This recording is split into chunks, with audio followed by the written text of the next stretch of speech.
Hello student, good morning. Welcome to our class CGPS। तो बच्चों, आज हम क्लास जो है 12वीं सब्जेक्ट जो है अर्थशास्त्र के अंतर्गत बच्चों हमने आज 7वें भाग में जो आपको 6वें भाग में एक्सप्लेन करके मैंने आपको बताया था किस प्रकार जो उत्पादन संभावना MTV बाजार गेहूँ के बारे में हमने सूची उत्पादन सूची जो है अनुसूची और वर्ग के बारे में बताए थे। उसी का आगे अपन देखेंगे यहाँ पर कि किस प्रकार से इसका जो है अनुसूची तैयार किया जाता है, इसका डायग्राम बनाया जाता है। चलिए देखेंगे। इसमें टीवी को y अक्ष पर और गेहूं को x अक्ष पर दर्शाया गया है। तो ध्यान रखेंगे, टीवी को y और गेहूं को x अक्ष पर दर्शाया गया है।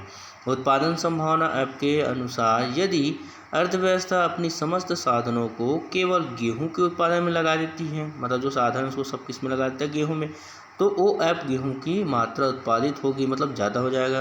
परंतु टीवी का उत्पादन बिल्कुल नहीं होगा वहाँ पर। इसके विपरीत यदि समस्त संसाधन जो है टीवी के उत्पादन में जुट जाए तो उत्पादन संभावना क्या होगा, तो ओ ए टीवी की मात्रा निर्मित होगी, परंतु अर्थव्यवस्था गेहूं के उत्पादन से बिल्कुल वंचित रह जाएगा, मतलब उनका कार्य रुक जाएगा। एक अन्य संभावना यह भी हो सकती संभावना है ना शायद कि अर्थव्यवस्था कुछ संसाधन टीवी के निर्माण पर और कुछ संसाधन गेहूं के उत्पादन पर लगाया जाए। तो ऐसी स्थिति में टीवी और गेहूं के उत्पादन समूह की कई संभावना हो सकती है, मतलब बराबर भी हो सकती है, थोड़ा बहुत ज़्यादा भी हो सकते हैं, है ना। तो जैसे कि उपरोक्त तालिका में बी से ई संभावना में दिखाया गया है और उन्हें रेखाचित्र बिंदु जो है BCDE है ना द्वारा अंकित किया गया है। ABCDEF बिंदु को मिलाने से निर्मित वक्र को उत्पादन संभावना वक्र कहते हैं। तो जैसे आप देख रहे हैं बच्चों पर जो है गेहूं जो नियत दिए गए हैं आपको x में और y में जो है टीवी के दिया है ना। तो संसाधनों का अल्प जो उपयोग हो रहा है सिंपल में, है ना। जैसे यहाँ पर देखेंगे 15 है यहाँ पर मार्किंग, तो यहाँ पर जो है 15 से नीचे आ रहा है ना, सॉरी 15 से नीचे, इसमें 15 के इसमें 5 के बराबर हो रहा है, तो टीवी कम उत्पादन होगा और गेहूं उत्पादन ज़्यादा होगा उसकी तुलना में। उसी प्रकार अगर हम इसको PM माने देखेंगे यहाँ पर, तो संसाधन का पूर्ण उपयोग, संसाधनों का विकास हो रहा है यहाँ पर, है ना। तो आगे देखते हैं PP वक्र पर दर्शाने वाले विभिन्न बिंदु, जैसे देखो P है ना और P जो दिख रहा है आपको, तो वक्र पर दर्शाने वाले बिंदु स्थिति है। PP वक्र दर्शाता है कि अर्थव्यवस्था के साधनों का कैसा उपयोग हो रहा है, जिसे नीचे स्पष्ट किया गया है।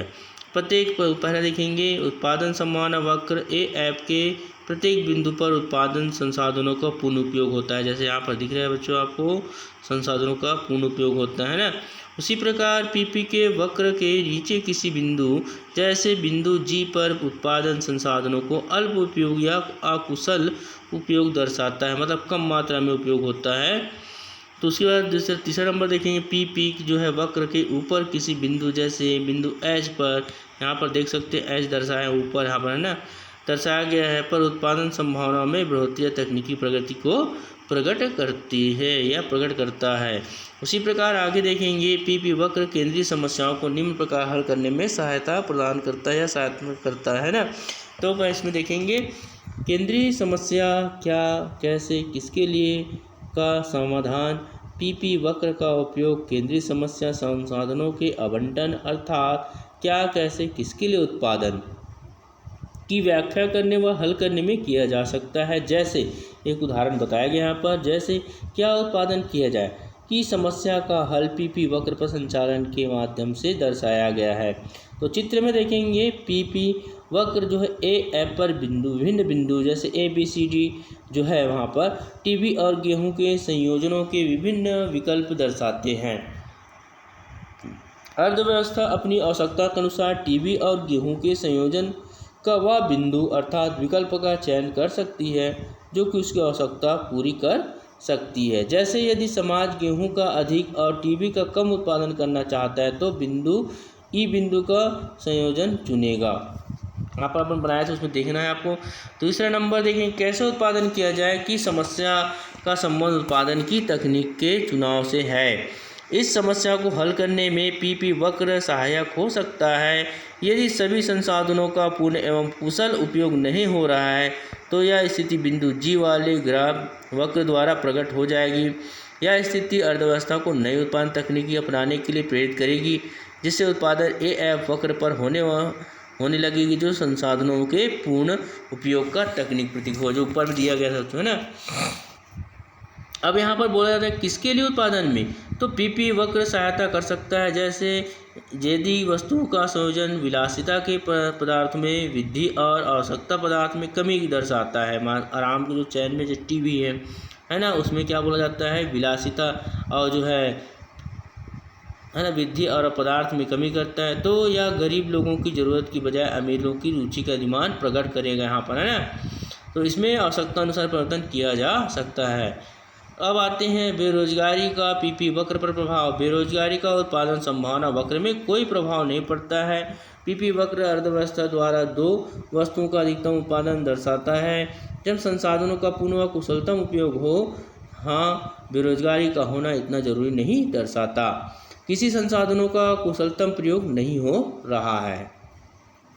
अब आता है नेक्स्ट, देखेंगे यहाँ पर क्या उत्पादन केवल PP वक्र पर ही होता है। उनका कहना है PP वक्र पर उत्पादन तब होता है जब वर्तमान संसाधनों का पूर्ण व कुशल उपयोग हो, मतलब जो हम सही तरीका से उपयोग कर सकें, तब नहीं जब अल्प उपयोग हो, मतलब कम मात्रा में उपयोग किया जा रहा हो। अतः यह कहा जा सकता है कि यह आवश्यक नहीं है कि PP वक्र जो है केवल PP वक्र पर ही हो, है ना। अगला है देखेंगे, क्या PP वक्र एक सीधी रेखा हो सकती बराबर समानता।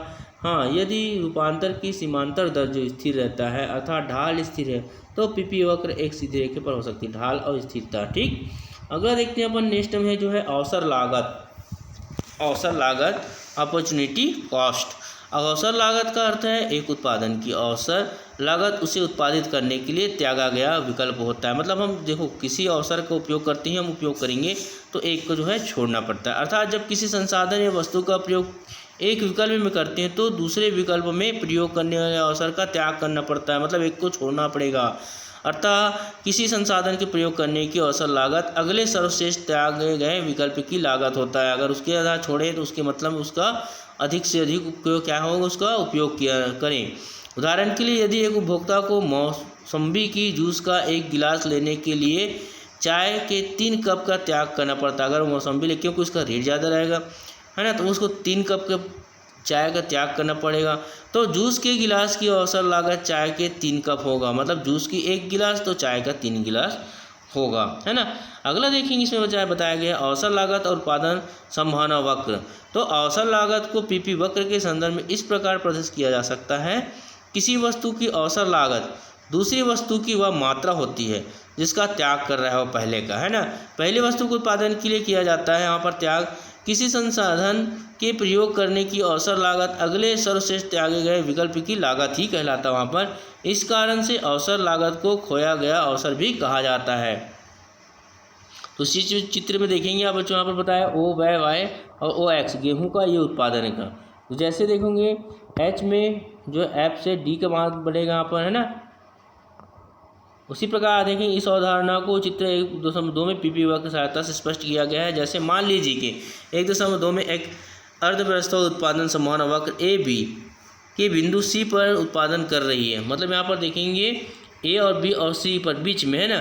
तो यहाँ पर जो है TV के उत्पादन की CE मात्रा और गेहूँ उत्पादन की EG मात्रा दर्शाया गया, यहाँ पर देख सकते हो आप बच्चों, यहाँ पर, है ना। यदि देश को EF मात्रा के बराबर अधिक गेहूं की ज़रूरत है तो उसे TV की GH मात्रा का त्याग करना पड़ेगा। अगर गेहूं की मात्रा ज़्यादा चाहिए तो TV को त्याग करना पड़ेगा।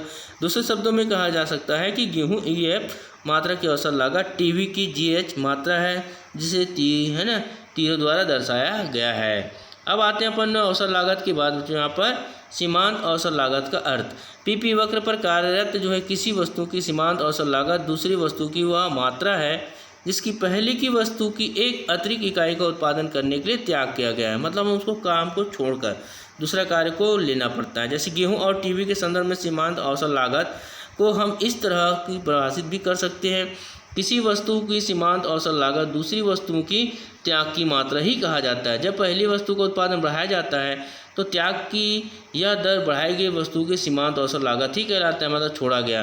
त्याग की गई दर को ही तकनीकी भाषा में रूपांतरण व विस्थापन की सीमांत दर MRT कहते हैं। MRT एक वस्तु की इकाई का यह अनुपात है जिसकी दूसरी वस्तु की अतिरिक्त इकाई के उत्पादन के त्यागा गया है। संकेत में लिख सकते हैं जैसे MRT, जैसे एक वस्तु की त्यागी गई इकाई, वस्तु Y और वस्तु X, तो दूसरी वस्तु की उत्पादन बढ़ाई गई है। तो इस प्रकार से इस अवधारणा को नीचे दिए गए दर्शाया गई सीमांत औसत लागत सूची अनुसूची के द्वारा स्पष्ट किया जा सकता है। आप यहाँ पर देखेंगे बच्चों, नेक्स्ट इसी पढ़ेंगे PP वक्र पर कार्य सीमांत औसत लागत, जो है आपका नेक्स्ट भाग में। आज के लिए बेटा गुड डे।